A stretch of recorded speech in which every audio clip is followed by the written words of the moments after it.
कैसे हैं आप। पिछले वीडियो में मैंने आपको बताया था घरेलू हिंसा से महिला संरक्षण अधिनियम 2005। इस वीडियो में मैं लेके आया हूँ आपके लिए इम्पोर्टेंट क्वेश्चंस जो कि आरजेएस की दृष्टि से बहुत इंपॉर्टेंट है। कुछ क्वेश्चन ऐसे हैं जो कि पुराने आरजेएस के एग्ज़ाम्स में आ चुके हैं और कुछ और इम्पोर्टेंस के क्वेश्चन हैं जो कि अभी आए नहीं हैं लेकिन आने की संभावना है। तो इस प्रकार से सारे क्वेश्चंस का मैंने एक PDF तैयार किया है और आज आपको मैं उसको बताऊँगा। अगर मेरा वीडियो पसंद आता है तो प्लीज़ वीडियो को लाइक कीजिए और चैनल को सब्सक्राइब कीजिए जिससे कि आगे आने वाले वीडियोज़ आपको मिलते रहेंगे। मैंने इस प्रकार से सारे माइनर एक्ट्स और मेजर एक्ट्स पे क्वेश्चन पेपर तैयार किए हैं।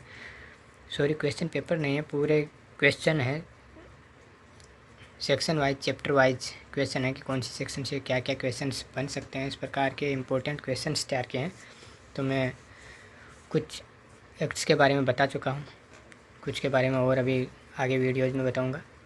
इन सब की मैंने PDF तैयार कर रखी है। अगर किसी को PDF की रिक्वायरमेंट है, कोई PDF लेना चाहता है, पसंद आती है तो मेरे से कांटेक्ट कर सकता है। Thank you. चलो हम शुरू करते हैं। घरेलू हिंसा से महिला संरक्षण अधिनियम 2005, the protection of women from domestic violence act 2005। इस एक्ट में टोटल 5 चैप्टर हैं। पहला चैप्टर है प्रिलिमिनरी जिसमें धारा 1 से 2 है। दूसरा है घरेलू हिंसा जिसमें डेफिनेशन दी हुई है केवल घरेलू हिंसा की, धारा 3 में। थर्ड है संरक्षण अधिकारियों, सेवा प्रदाताओं आदि की शक्तियाँ और कर्तव्य, यह है 4 से 11। फोर्थ अनितोषों के आदेश अभिप्राप्त करने के लिए प्रक्रिया, 12 से 29। ये जो फोर्थ चैप्टर है ये काफ़ी इंपॉर्टेंट है। इसी में आदेश दिए जाते हैं, सारे के सारे जो संरक्षण आदेश दिए जाते हैं वो सारे आदेश इसी चैप्टर में आते हैं। और फिफ्थ है परकेन मिसलेनियस जो कि है सेक्शन 30 से 37 तक। तो चलो हम इसको फुल्ली पढ़ते हैं, किस चैप्टर में किस सेक्शन में क्या क्या इंपॉर्टेंट क्वेश्चन हैं। तो पहले शुरू करते हैं हम धारा 1 से। धारा 1 है संक्षिप्त नाम, विस्तार और प्रारंभ। इसमें कौन कौन से इंपॉर्टेंट क्वेश्चन बन रहे हैं। तो सबसे पहला क्वेश्चन है कब प्रवर्त हुआ था यह अधिनियम। तो अधिनियम प्रवर्त हुआ था 26 अक्टूबर 2006 को। दूसरा क्वेश्चन है, ये क्वेश्चन 2016 के एग्ज़ाम में आया था, CJ एग्ज़ाम में आया था। हालांकि आजकल ये क्वेश्चन वैलिड नहीं है अभी कि इस अधिनियम का विस्तार संपूर्ण भारत पर है सिवाय। तो उस टाइम पे जम्मू एंड कश्मीर पे इसका विस्तार नहीं था, तो ये क्वेश्चन आया था। अभी इसका विस्तार जम्मू एंड कश्मीर पे भी है। जो जम्मू एंड कश्मीर का एक्ट आया था 2019 में, उसके बाद से सारे एक्ट जम्मू एंड कश्मीर पे लागू होते हैं, तो ये एक्ट भी संपूर्ण भारत पे लागू होगा। नेक्स्ट है, इस अधिनियम का उद्देश्य क्या है। तो इस अधिनियम का उद्देश्य क्या है, संविधान द्वारा दिए गए सभी महिला अधिकारों की रक्षा करना। जो भी महिलाओं को अधिकार दिए गए हैं उनकी रक्षा करना है। नेक्स्ट क्वेश्चन है, इस अधिनियम की कौन कौन सी धाराएं आपराधिक प्रकृति की हैं। पहले धाराएं पढ़ने से पहले मैं आपको बता देता हूँ कि जो धाराएं आपराधिक प्रकृति के हैं उनके ऊपर CRPC लागू होती है। CRPC के अनुसार ही उन धाराओं के अंतर्गत कार्यवाही की जा सकती है। तो कौन कौन सी धाराएं हैं, धारा 12, 18, 19, 20, 21, 22, 30 और 32। ये धाराएं जो हैं वो आपराधिक प्रकृति की धाराएं हैं। तो इनके ऊपर जो भी कार्यवाही होगी वो CRPC के अनुसार ही होगी। नेक्स्ट है कि इस अधिनियम के अंतर्गत FIR नहीं होती है, शिकायत की जाती है। ये एक जनरल नॉलेज का क्वेश्चन है, या ऐसे समझ लीजिए कि ये क्वेश्चन भी ऐसे आ सकता है कि इसमें FIR दर्ज नहीं होती है। डोमेस्टिक वायलेंस एक्ट में हमेशा शिकायत दर्ज की जाती है। नेक्स्ट है 6, यह अधिनियम सिविल और आपराधिक दोनों प्रकार का है। सिविल और आपराधिक दोनों प्रकार का कैसे हुआ, क्योंकि हमने पीछे क्वेश्चन नंबर 4 में पढ़ा है कि आपराधिक प्रकृति की धाराएं कौन सी हैं। ये इतनी धाराएं हैं वो आपराधिक प्रकृति की हैं, तो जो पीछे बच गई हैं वो सिविल प्रकृति की धाराएं हो गई। इसलिए हम कह सकते हैं कि ये सिविल और आपराधिक दोनों प्रकार का अधिनियम है। नेक्स्ट है सेक्शन 2। सेक्शन 2 है परिभाषाएं। तो पहला क्या है, इस अधिनियम में बालक की आयु कितनी मानी गई है, 18 वर्ष से कम। जो 18 वर्ष से कम है वो बालक की कैटेगरी में आता है। और बहुत सारे अधिनियम हैं, किसी में 15 माना गया है, किसी में 16 माना गया है, किसी में 21 माना गया है। तो ये भी काफ़ी इंपॉर्टेंट क्वेश्चन है, आ सकता है एग्ज़ाम में कि डोमेस्टिक वायलेंस एक्ट में बालक माना गया 18 वर्ष से कम आयु के। बालक में कौन कौन शामिल है, तो 3 प्रकार के बच्चे शामिल होते हैं इसमें, दत्तक, सौतेला या फिर पोषित बालक। ये तीनों प्रकार के बालक इसमें शामिल होते हैं। नेक्स्ट है क्वेश्चन 3 कि इस अधिनियम के अधीन मजिस्ट्रेट कौन हो सकता है, कौन सा मजिस्ट्रेट इसकी सुनवाई कर सकता है। तो यह है प्रथम वर्ग न्यायिक magistrate, first class judicial magistrate या फिर महानगर मजिस्ट्रेट। ये 2 मजिस्ट्रेट इसकी सुनवाई कर सकते हैं। नेक्स्ट है क्वेश्चन नंबर 4। ये क्वेश्चन 2015 के CJ एग्ज़ाम में आया था। क्या है, धारा 2 का खंड 6 में प्रत्यर्थी से अभिप्रेत है। प्रत्यर्थी कौन होगा, इससे क्या अभिप्रेत होगा? तो प्रत्यर्थी से क्या अभिप्रेत है? कोई वयस्क पुरुष जो व्यथित व्यक्ति की घरेलू नातेदारी में है या रहा है और जिसके विरुद्ध व्यथित व्यक्ति ने इस अधिनियम के अधीन अनुतोष चाहा। यहाँ पे देखो इम्पोर्टेंट चीज़ ये है कि व्यथित पुरुष है, कोई भी प्रत्यर्थी होगा वो व्यथित पुरुष होगा और जो उस व्यथित व्यक्ति की घरेलू नातेदारी में या तो अब है या पहले हो रहा है, जिसके विरुद्ध व्यथित व्यक्ति ने इस अधिनियम के अधीन अनुतोष की मांग की है। नेक्स्ट है क्वेश्चन नंबर 5। क्वेश्चन नंबर 5 है फोस्टर, धात्री। धात्री क्या होता है? धात्री होता है 2 वर्ष से कम उम्र के बच्चे को किसी महिला ने अगर दूध पिलाया हो, अगर 2 वर्ष से कम आयु का कोई बच्चा है और उसको अगर किसी महिला ने दूध पिला के बड़ा किया है तो उसकी धात्री होती है, फोस्टर होती है, वो फोस्टर चाइल्ड होता है उसका, उसके ऊपर उसके भी राइट्स होते हैं। नेक्स्ट है क्वेश्चन नंबर 6 कि व्यथित व्यक्ति केवल एक महिला ही होगी। वेरी इंपॉर्टेंट, व्यथित व्यक्ति यहाँ पे पुरुष कभी नहीं हो सकता है, क्योंकि महिलाओं का डोमेस्टिक वायलेंस का एक्ट हम पढ़ रहे हैं, इसलिए ये हमेशा एक महिला ही होगी, पुरुष नहीं हो सकता है। नेक्स्ट है कि साझी गृहस्थी में निम्न गृहस्थी शामिल है। कौन कौन साझी गृहस्थी में कौन कौन शामिल हो सकता है? तो पहला है जहाँ व्यथित व्यक्ति अकेले घरेलू नातेदारी में रहता है, या फिर जहाँ व्यथित व्यक्ति प्रत्यर्थी के साथ घरेलू नातेदारी में रहता है। नेक्स्ट है क्वेश्चन नंबर 8 कि महिला की गरिमा का अपमान या तिरस्कार किस दुर्व्यवहार में आता है? अगर मान लो कि महिला है, उसकी गरिमा का अपमान या फिर उसका तिरस्कार किया जाता है तो वो किस प्रकार के दुर्व्यवहार में आता है? तो वो आता है लैंगिक दुर्व्यवहार। नेक्स्ट है कि किसी महिला का संतान या पुत्र न होने के संबंध में अपमान या उपहास किस दुर्व्यवहार में आता है? ये भी काफ़ी इंपॉर्टेंट है कि अगर महिला को संतान नहीं होती है या पुत्र नहीं होता है तो इस संबंध में जो भी अपमान उसका किया जाता है, उपहास उसका किया जाता है, वो किस प्रकार का दुर्व्यवहार है? तो मौखिक एवं भावनात्मक दुर्व्यवहार की कैटेगरी में आता है। नेक्स्ट है क्वेश्चन नंबर 10 आर्थिक दुर्व्यवहार में क्या आता है? आर्थिक मीन्स धन से संबंधित। तो क्या क्या आता है? पहला स्त्री धन से वंचित कर दिया जाए, या फिर स्त्री धन का अंतरण कर दिया जाता है, या फिर शेयर का अंतरण कर दिया जाता है जिसमें कि उस व्यक्ति का हित हो। और लास्ट है धारा 2 का क्वेश्चन, घरेलू नातेदारी से हास्य। घरेलू नातेदारी से क्या हास्य है?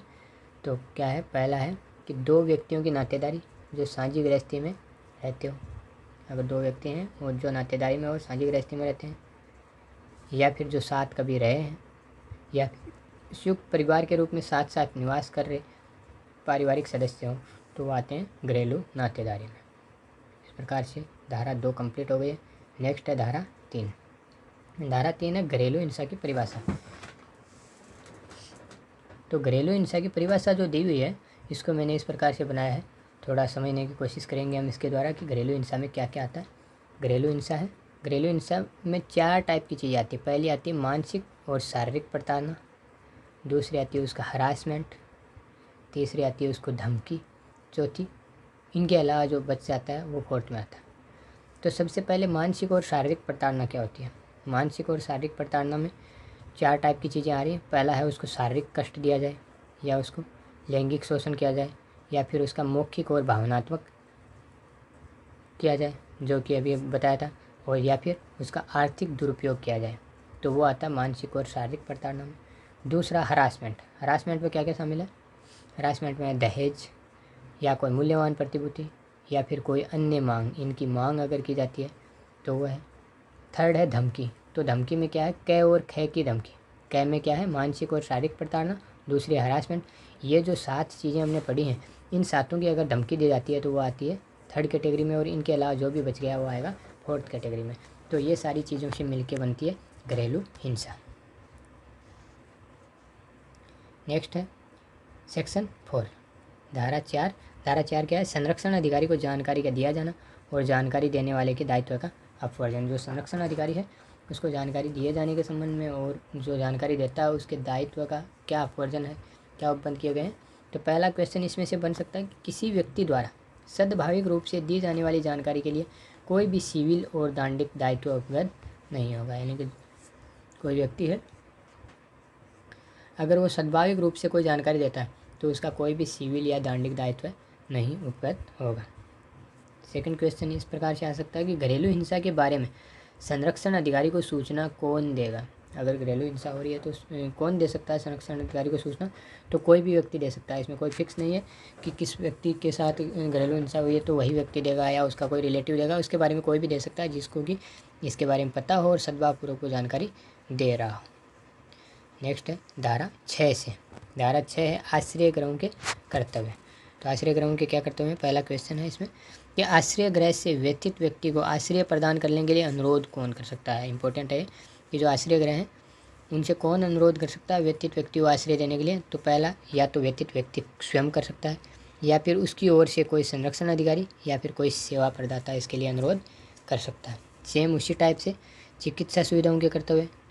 तो क्या है? चिकित्सा सुविधा के भार साधक व्यक्ति से व्यथित व्यक्ति को चिकित्सा सहायता प्रदान करने के लिए अनुरोध कौन कर सकता है? या तो व्यथित व्यक्ति कर सकता है, या फिर उसकी ओर से कोई संरक्षण अधिकारी या फिर कोई सेवा प्रदाता कर सकता है। सेम है, आश्रय गृह से भी वही कर पाएंगे और चिकित्सा सुविधाओं से भी यही कर पाएंगे। नेक्स्ट है धारा 8। धारा 8 क्या है? संरक्षण अधिकारियों की नियुक्ति। तो पहला क्वेश्चन है संरक्षण अधिकारी की नियुक्ति कौन करेगा? तो राज्य सरकार संरक्षण अधिकारी की नियुक्ति करेगी। दूसरा है कि संरक्षण अधिकारी पुरुष होगा या महिला? तो ये जहाँ तक संभव हो एक महिला होगी। थर्ड क्वेश्चन है, ये CJ 2021 में आया था।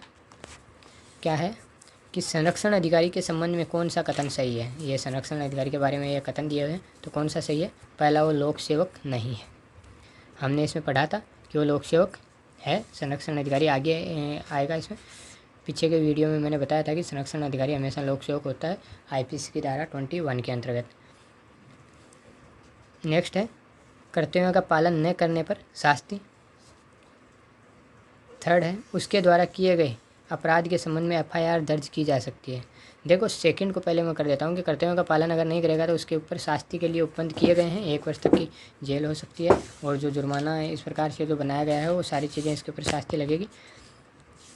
नेक्स्ट है कि उसके द्वारा किए गए अपराध के संबंध में FIR दर्ज की जा सकती है। तो FIR दर्ज नहीं की जा सकती है, उसके लिए और जो प्रोविजंस हैं कि किसकी परमिशन लेनी है उसके बाद में कार्रवाई की जा सकती है। उपरोक्त में से कोई नहीं। तो यहाँ पे क्या होगा? यहाँ पे ख होगा कि जो सही बात है वो है कि कर्तव्यों का पालन अगर वो नहीं करता है तो उसके ऊपर शास्ति के उपबंध किए गए हैं। नेक्स्ट है राज्य में कितने संरक्षण अधिकारी नियुक्त किए जाएंगे? जितने राज्य सरकार आवश्यक समझती है, यानी कितने संरक्षण अधिकारी होंगे जितने की राज्य सरकार आवश्यक समझती है उतने संरक्षण अधिकारी उसमें होंगे। नेक्स्ट है धारा 9 संरक्षण अधिकारियों के कर्तव्य और कृत्य। तो क्या होंगे? पहला है संरक्षण अधिकारी किसके नियंत्रण और पर्यवेक्षण के अधीन कार्य करेगा? तो मजिस्ट्रेट के नियंत्रण और पर्यवेक्षण के अधीन कार्य करेगा। नेक्स्ट है धारा 10। धारा 10 क्या है? सेवा प्रदाता। सेवा प्रदाता के संबंध में क्या क्वेश्चन है? पहला है कि सेवा प्रदाता किसके पास अपना रजिस्ट्रीकरण करवाता है? सेवा प्रदाता को किसके पास करवाता है? राज्य सरकार के पास रजिस्ट्रीकरण करवाएगा। नेक्स्ट है सेकंड क्वेश्चन कि इस अधिनियम के प्रयोजनों के लिए कौन अपने आप को एक सेवा प्रदाता के रूप में राज्य सरकार के पास रजिस्टर करवा सकेगा? यानी कि इस एक्ट के प्रयोजन के लिए ऐसा कौन सेवा प्रदाता के रूप में राज्य सरकार के पास रजिस्ट्रीकरण करवा सकेगा? तो पहला, या तो सोसाइटी रजिस्ट्रीकरण अधिनियम 1860 के अधीन रजिस्ट्रीकृत कोई संगम या कंपनी हो, या फिर कंपनी अधिनियम 1956 के अधीन रजिस्ट्रीकृत कोई कंपनी हो, तो वो सेवा प्रदाता के रूप में रजिस्ट्रीकृत करवा सकते हैं। नेक्स्ट है धारा 12 है मजिस्ट्रेट को आवेदन। मजिस्ट्रेट को आवेदन के संबंध में क्या उपबंध किए गए हैं? पहला, मजिस्ट्रेट को आवेदन कौन कर सकेगा? कौन कर सकेगा? या तो व्यतीत व्यक्ति कर सकेगा, या फिर संरक्षण अधिकारी कर सकेगा, या फिर व्यतीत व्यक्ति की ओर से कोई अन्य व्यक्ति कर सकेगा। यानी मजिस्ट्रेट को आवेदन व्यतीत व्यक्ति खुद कर सकेगा, या फिर उसकी तरफ से कोई अन्य व्यक्ति कर सकेगा, या फिर संरक्षण अधिकारी कर सकेगा। नेक्स्ट क्वेश्चन है कि मजिस्ट्रेट को आवेदन प्राप्त होने पर वह सुनवाई की तारीख कितने दिन के बाद नियत करेगा? यानी मजिस्ट्रेट को जैसे आवेदन प्राप्त होता है तो वो सुनवाई की तारीख है वो कितने दिन के बाद नियत करेगा? तो आवेदन प्राप्ति की तारीख से 30 दिन से अधिक की नहीं होगी। नेक्स्ट है कि मजिस्ट्रेट को प्राप्त आवेदन को कितने दिन के भीतर निपटाएगा? तो प्रथम सुनवाई की तारीख से 60 दिन के भीतर वो इसको निपटा देगा। यहाँ पे देखो प्राप्त होने की सुनवाई कितने दिन बाद नियत करेगा, तो यहाँ पे 30 दिन नहीं है, ये 3 दिन है। ये बाय मिस्टेक 30 डेज लिख दिया है यहाँ पे, 3 दिन में पहली सुनवाई की तारीख नियत करेगा और पहली सुनवाई की तारीख से 60 दिन के भीतर वो क्या करेगा, उस मामले को निपटाने का प्रयास करेगा। नेक्स्ट क्वेश्चन देखो आगे का कि प्रथम सुनवाई है वो शिकायत के 3 दिन में होगी और दूसरी सुनवाई हो प्रथम सुनवाई के बाद 60 दिन के भीतर होगी। अगर मान लो कि दूसरी सुनवाई की ज़रूरत होती है तो वो 60 दिन के भीतर होगी। नेक्स्ट क्वेश्चन है कि किस धारा में अनुतोष हेतु आवेदन किया जाता है। तो धारा 12 में अनुतोष के लिए आवेदन किया जाता है। जो भी अनुतोष के लिए आवेदन किए जाएंगे वो सारे के सारे धारा 12 में मजिस्ट्रेट को किए जाएंगे। नेक्स्ट है धारा 13। धारा 13 क्या है, सूचना की तामील। तो क्या क्वेश्चन बनते हैं इसमें। पहला है कि धारा 12 के अधीन नियत की गई सूचना की तारीख की सूचना मजिस्ट्रेट किसे देगा। जो मजिस्ट्रेट है वो सूचना की तारीख नियत किया गई है तो इसकी सूचना किसको देगा, वो संरक्षण अधिकारी को देगा। सेकंड क्वेश्चन है कि धारा 12 के अधीन सूचना की तामील प्रत्यर्थी कितने समय के भीतर की जाएगी। प्रत्यर्थी पर कितने समय के भीतर की जाएगी। तो सूचना प्राप्ति की तारीख से 2 दिन के भीतर इसकी तामील की जाएगी।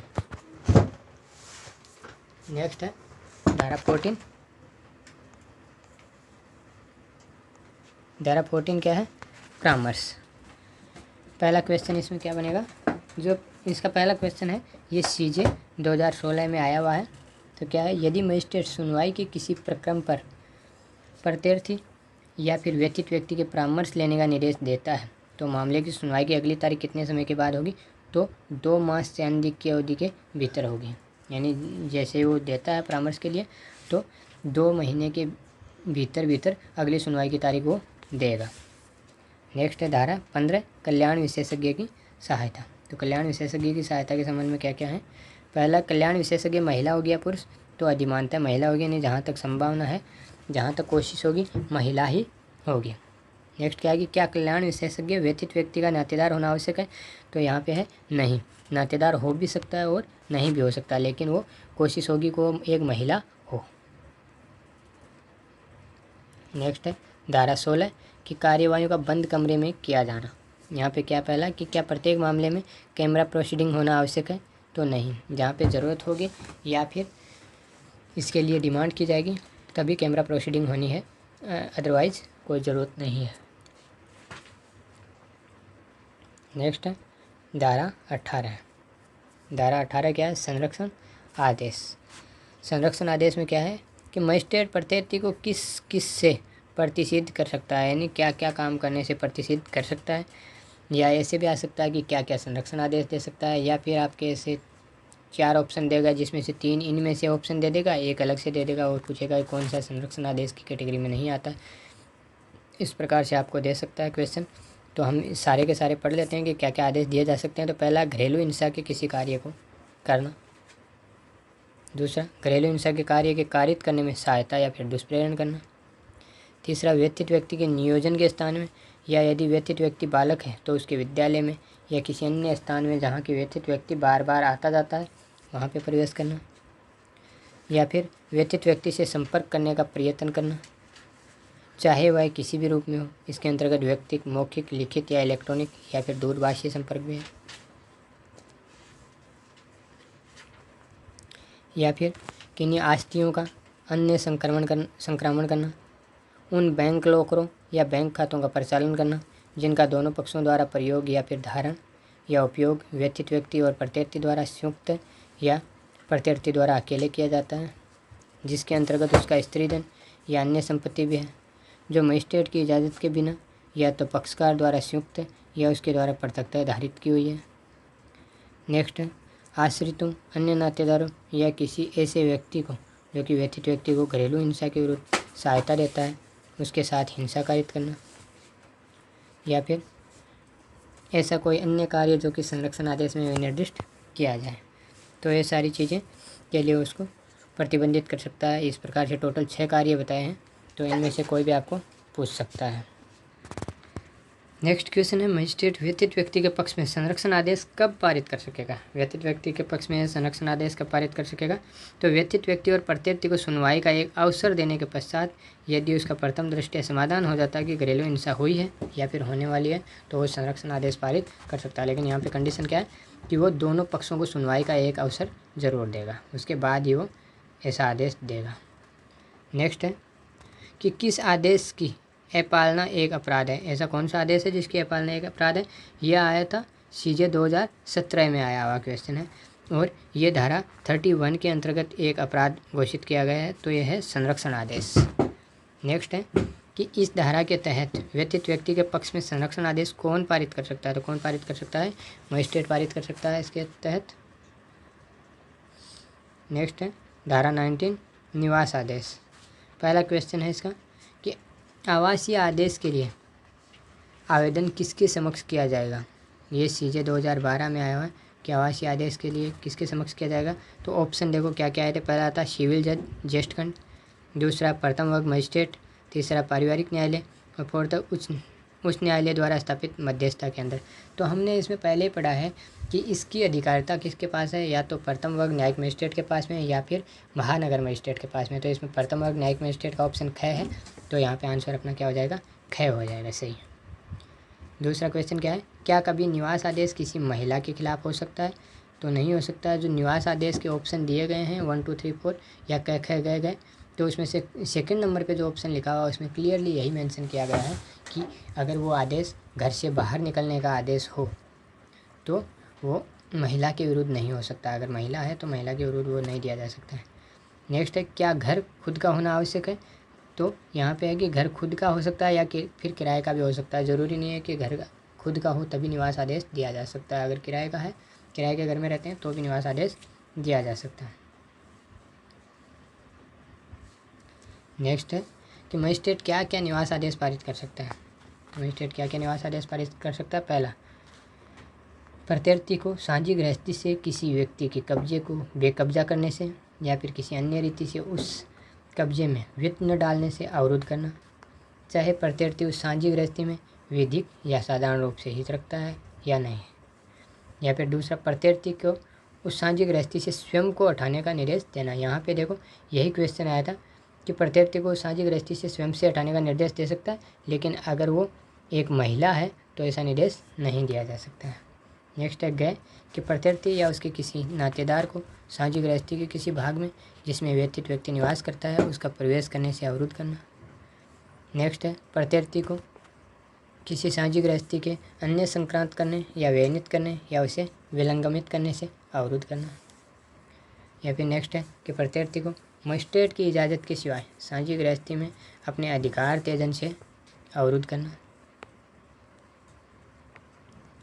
नेक्स्ट है प्रत्यर्थी को व्यतीत व्यक्ति के लिए उसी स्तर की आनुकल्पिक वास सुविधा जिसकी वह साझी गृहस्थी में उपयोग कर रही थी या फिर उसके लिए किराए का संदाय करना, यदि परिस्थितियाँ ऐसी अपेक्षा करें, सुनिश्चित करने के लिए निर्देश करना।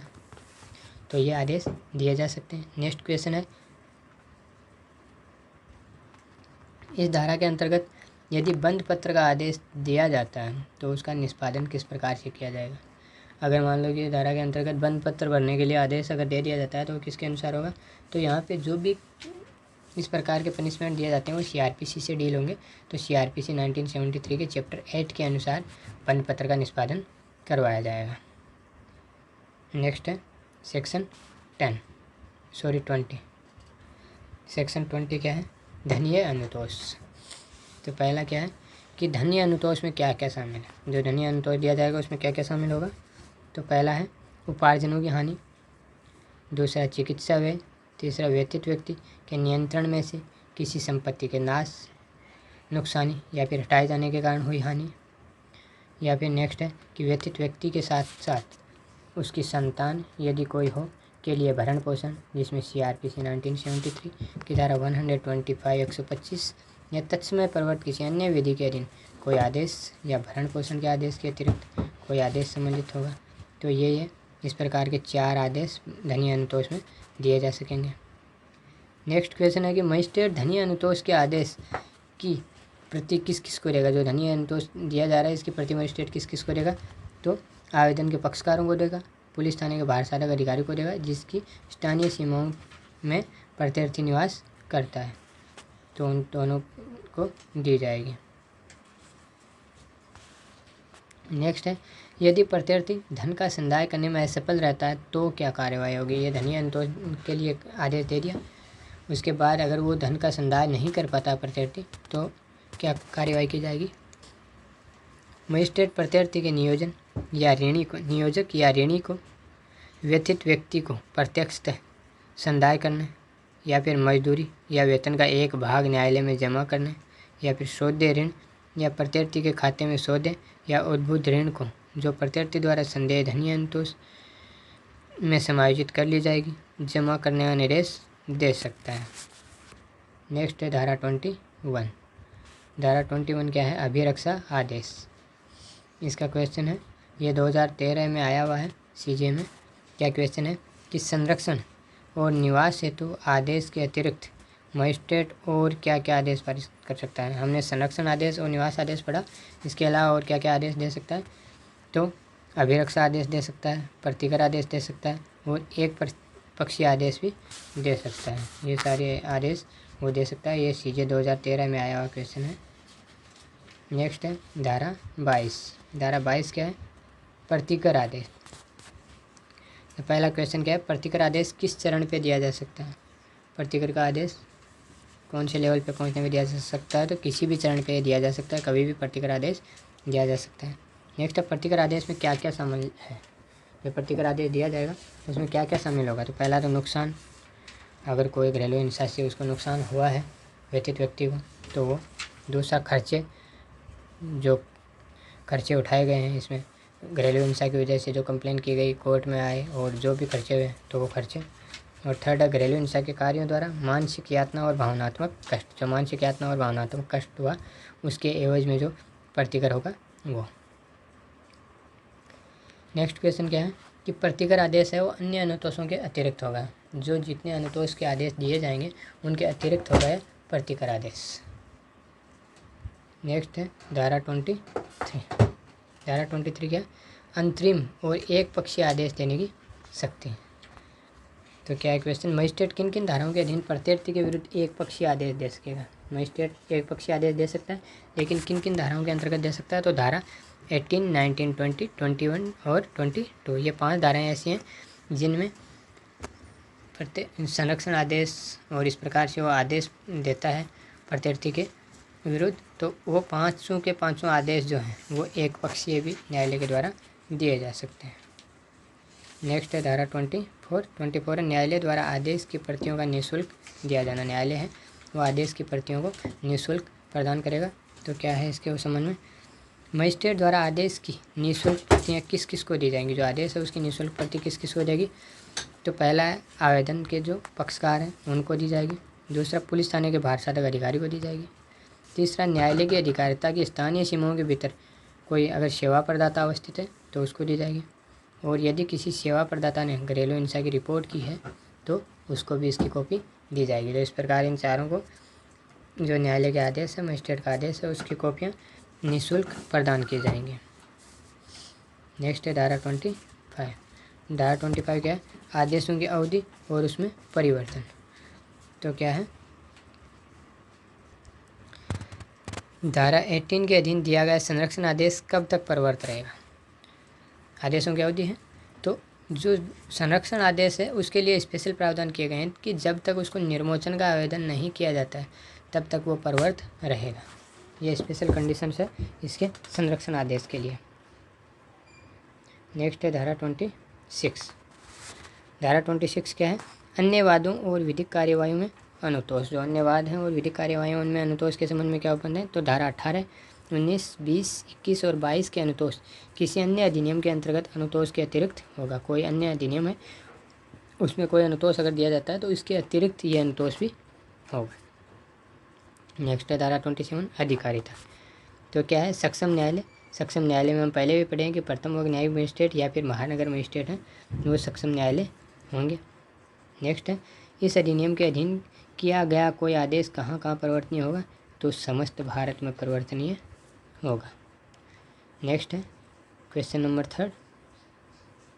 क्वेश्चन 3 है कि किस न्यायालय में शिकायत की जा सकती है? तो किस न्यायालय में की जा सकती है?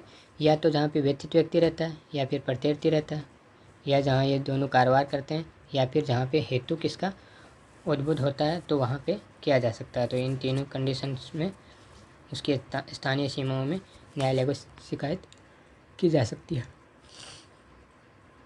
नेक्स्ट है धारा 28। 28 है प्रक्रिया।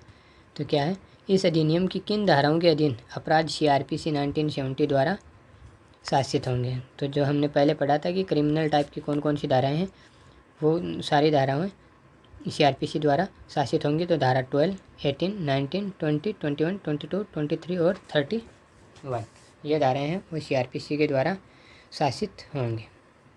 नेक्स्ट है धारा 29 अपील। क्या है, अपील कहाँ होगी। तो अपील हमेशा सेशन न्यायालय में होगी। और अपील कितने समय में होगी। तो मजिस्ट्रेट द्वारा दिए गए आदेश की यथास्थिति व्यथित व्यक्ति या फिर प्रत्यर्थी पर जिस पर भी पश्चातवर्ती अगर इसकी तामील की जाती है उसके 30 दिन के भीतर अपील की जाएगी। यानी कि जो आदेश दिया गया है उसकी तामील सूचना जो है प्रत्यर्थी को या फिर व्यथित व्यक्ति को जिसको बाद में मिलती है उस तारीख से 30 दिन के भीतर इसकी अपील की जा सकेगी। नेक्स्ट क्वेश्चन है कि इस अधिनियम के अंतर्गत आदेश से व्यथित व्यक्ति को क्या उपचार उपलब्ध है। जो व्यथित व्यक्ति है, आदेश दे दिया गया है, अब व्यथित व्यक्ति के खिलाफ अगर आदेश आया तो उसको क्या उपचार उपलब्ध है। तो वो अपील कर सकता है कितने दिन के भीतर, जो आदेश दिया गया है उसकी जो पश्चात जिसको बाद में मिलता है इसकी सूचना उसके 30 दिन के भीतर वो अपील कर सकता है। नेक्स्ट है धारा 31 कि प्रत्यर्थी द्वारा संरक्षण आदेश के भंग के लिए शास्ति। जो प्रत्यर्थी है उसके द्वारा संरक्षण आदेश है उसके भंग के लिए शास्ति क्या होगी। तो पहला, आदेश के भंग पर दंड। आदेश के भंग पर जो प्रत्यर्थी है अगर संरक्षण आदेश का भंग कर देता है तो दंड क्या होगा। दोनों में से किसी बात का कारावास हो सकता है जो कि अधिकतम 1 वर्ष तक का हो सकेगा, या फिर 20,000 रुपये तक का जुर्माना हो सकेगा, या फिर दोनों से वो दंडित किया जा सकेगा। नेक्स्ट है कि इस धारा के अधीन अपराध का विचारण किस मजिस्ट्रेट द्वारा किया जाएगा। तो जिस व्यक्ति ने मूल आदेश पारित किया था जिसका कि भंग किया गया उसी मजिस्ट्रेट द्वारा इसका भी विचारण किया जाएगा। नेक्स्ट है कि इस अधिनियम के अधीन आरोपों को विरचित करते समय मजिस्ट्रेट और किन अधिनियमों के अधीन आरोपों को विरचित कर सकेगा। यानी कि मजिस्ट्रेट है वो इस अधिनियम के अधीन आरोपों का विरचन कर रहा है तो वो और कौन कौन से अधिनियमों के अनुसार भी विरचन कर सकता है। तो IPC की धारा 498 के या फिर कोई अन्य उपबंध या फिर दहेज प्रतिषेध अधिनियम 1961 के अधीन भी इसके बारे में वो विरचित कर सकेगा अगर मामला उनसे संबंधित हो तो। नेक्स्ट है कि इस धारा के अधीन अपराध किस प्रकार का होगा। तो संज्ञेय और अजमानती अपराध होगा। इस धारा के अंतर्गत अपराध जो किया जाता है धारा 31 के अंतर्गत वो संज्ञेय और अजमानती अपराध होगा। नेक्स्ट है धारा 32 संज्ञान और सबूत। ये क्वेश्चन भी पहले की CJ एग्जाम में आया हुआ है कि संरक्षण आदेश के संबंध में कौन सा आदेश गलत है। 4 ऑप्शन दिए गए हैं, पूछ रहा कौन सा आदेश गलत है। तो पहला बोल रहा है कि संरक्षण आदेश का उल्लंघन इस अधिनियम के अधीन एक अपराध है। ये तो हमने पढ़ लिया, धारा 31 के अंतर्गत ये एक अपराध है। दूसरा है कि व्यथित व्यक्ति को एकमात्र परिसाक्ष्य पर न्यायालय निष्कर्ष निकाल सकेगा कि धारा 31 की उपधारा 1 के अधीन अभियुक्त द्वारा कोई अपराध किया गया। हाँ, ये भी बिल्कुल है कि अगर मान लो कि अभियुक्त है वो संरक्षण आदेश का उल्लंघन करता है तो व्यथित व्यक्ति के एकमात्र परिसाक्ष्य पर ये निष्कर्ष निकाला जा सकता है। नेक्स्ट है संरक्षण आदेश का उल्लंघन असंज्ञेय अपराध है। नहीं, ये एक संज्ञेय अपराध है, इसलिए ये क्या है, गलत है। और नेक्स्ट है कि संरक्षण आदेश का उल्लंघन अजमानती अपराध है। हाँ, वो संज्ञेय और अजमानती अपराध है, इसलिए अजमानती सही है, लेकिन यहाँ असंज्ञेय लिखा है, ये गलत है। ये संज्ञेय अपराध होगा, इसलिए इसका सही आंसर होगा ऑप्शन ग। नेक्स्ट है धारा 33 संरक्षण अधिकारी द्वारा कर्तव्यों का निर्वहन न करने के लिए शास्ति। जो संरक्षण अधिकारी है उसके द्वारा कर्तव्यों का निर्वहन नहीं करने के लिए क्या शास्ति होगी। तो पहला है संरक्षण अधिकारी द्वारा कर्तव्यों का निर्वहन न करने के लिए क्या शास्ति है। दोनों में से कोई भी वाटी का कारावास जो कि 1 वर्ष तक का हो सकेगा, या फिर जुर्माना जो कि 20,000 रुपये तक का हो सकेगा, या फिर दोनों से दंडित किया जा सकेगा। नेक्स्ट है धारा 34 क्या है, इस संरक्षण अधिकारी द्वारा किए गए अपराध का संज्ञान। जो संरक्षण अधिकारी है उसके द्वारा कोई अपराध अगर किया जाता है तो उसके संज्ञान के संबंध में क्या उपबंध है। तो पहला है संरक्षण अधिकारी के विरुद्ध कोई अभियोजन या अन्य विधिक कार्यवाही कब तक नहीं की जा सकेगी। संरक्षण अधिकारी के विरुद्ध अभियोजन या कोई अन्य विधिक कार्यवाही नहीं की जा सकेगी, लेकिन कब तक नहीं की जा सकेगी। तो जब तक राज्य सरकार या इस निमित्त उसके द्वारा अपराधीकृत किसी अधिकारी की पूर्व मंजूरी नहीं मिल जाती है तब तक नहीं की जा सकेगी। नेक्स्ट है धारा 35 सद्भावपूर्वक की गई कार्यवाही के लिए संरक्षण। तो क्या संरक्षण प्राप्त है? सद्भावपूर्वक की गई कार्यवाही के लिए संरक्षण अधिकारी के विरुद्ध कोई अभियोजन या फिर अन्य विधिक कार्यवाही नहीं होगी। जो भी सद्भावपूर्वक कोई कार्यवाही की जाती है तो संरक्षण अधिकारी के विरुद्ध में कोई भी अभियोजन या कोई अन्य विधिक कार्यवाही नहीं की जाएगी। नेक्स्ट है धारा 37 क्या है कि केंद्रीय सरकार की नियम बनाने की शक्ति। केंद्र सरकार के नियम बनाने की क्या शक्ति है? पहली बात क्वेश्चन आ सकता है कि नियम बनाने की शक्ति किस में निहित है? तो केंद्र सरकार में। दूसरा है केंद्र सरकार नियम बनाने के बाद प्रत्येक सदन में 30 दिन के लिए इसे रखेगी जो 2 या अधिक सत्रों में पूरा हो सकेगा। जैसे ही नियम बनाएगी सरकार तो तुरंत से प्रत्येक सदन में वो उसको रखवाएगी, जो कि 30 दिन के लिए उसको रखा जाएगा। वो हो सकता है कि एक सत्र में, 2 में या 2 से अधिक सत्रों में टाइम पूरा हो। अब कुछ इम्पोर्टेंट क्वेश्चन भी हैं जिनके बारे में हम देख लेते हैं, जो ऊपर नहीं पढ़ पाए हम। तो पहला है कि किस निर्णय में उच्चतम न्यायालय ने अभिनिर्धारित किया कि जहां घरेलू हिंसा एक कृत्य इस अधिनियम के प्रवर्त होने से पूर्व आरंभ हुआ तथा इसके पश्चात भी जारी रहा, ऐसी स्थिति में व्यथित व्यक्ति इस अधिनियम का संरक्षण प्राप्त करने का अधिकारी है। यानी कि वो अगर इस प्रकार की स्थिति आ जाती है तो जो व्यथित व्यक्ति है वो इस अधिनियम के संरक्षण प्राप्त करने का अधिकारी होगा। ये क्वेश्चन आया था सीजे 2018 में और आंसर होगा वो केस होगा सरस्वती बनाम बाबू 2014। नेक्स्ट इसमें 2 चीज़ें और भी हैं। नागदा केस है, काफ़ी फेमस केस है, तो इसको भी पढ़िएगा। इसमें काफ़ी समझा के बताया गया है। और एक थप्पड़ मूवी बनी हुई है इसी के ऊपर है, तो थप्पड़ मूवी भी देखिएगा अगर टाइम मिलता है तो। अब कुछ वाद हम पढ़ लेते हैं कि क्या वाद है इम्पोर्टेंट। पहला है हिराल पी हरसोरा वर्सेज कुसुम नरोत्तम दास हरसोरा 2016 का ये है। इसमें क्या टिप्पणी हुई है? पहली टिप्पणी हुई है कि एडल्ट मेल पर्सन शब्दों को हटाया गया। पहले एडल्ट मेल पर्सन लिखा था, उसको हटा दिया गया।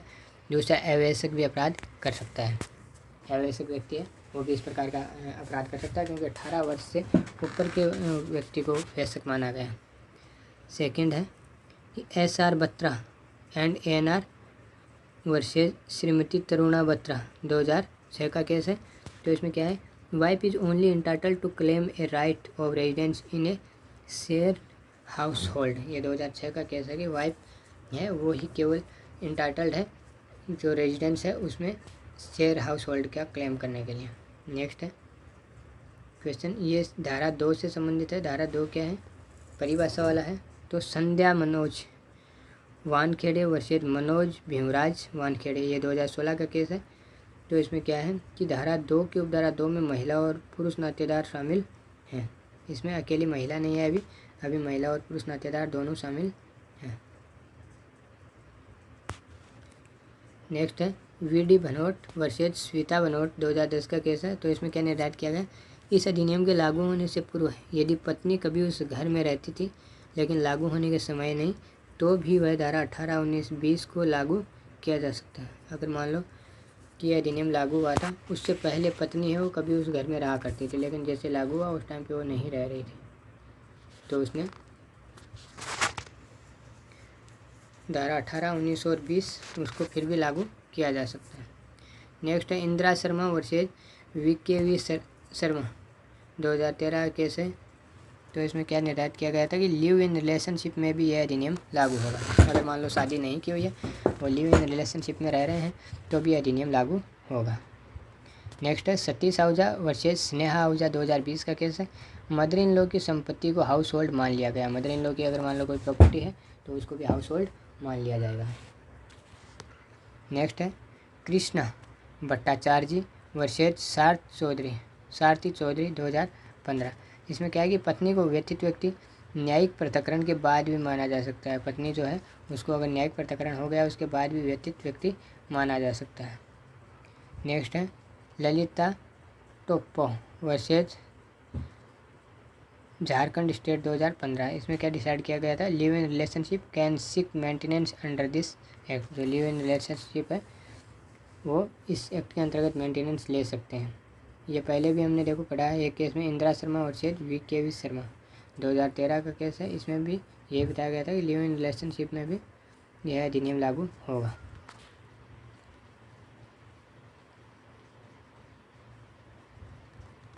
नेक्स्ट है, एक इम्पोर्टेंट केस है डी वेलुस्वामी वर्सेज पठानियम मल 2010 का केस है। और लास्ट एक काफ़ी इम्पोर्टेंट है सरस्वती बनाम बाबू 2014 का केस है। ये भी काफ़ी इम्पोर्टेंट है। क्या है कि घरेलू हिंसा का एक कृत्य है इस अधिनियम के प्रवर्त होने से पूर्व आरंभ हुआ तथा इसके पश्चात भी जारी रहा। ऐसी स्थिति में व्यथित व्यक्ति इस अधिनियम का लाभ प्राप्त करने का अधिकारी है। तो इस प्रकार से इम्पोर्टेंट 10 केस हैं, इनके बारे में भी आप पढ़ लीजिएगा, काफ़ी इम्पोर्टेंट है।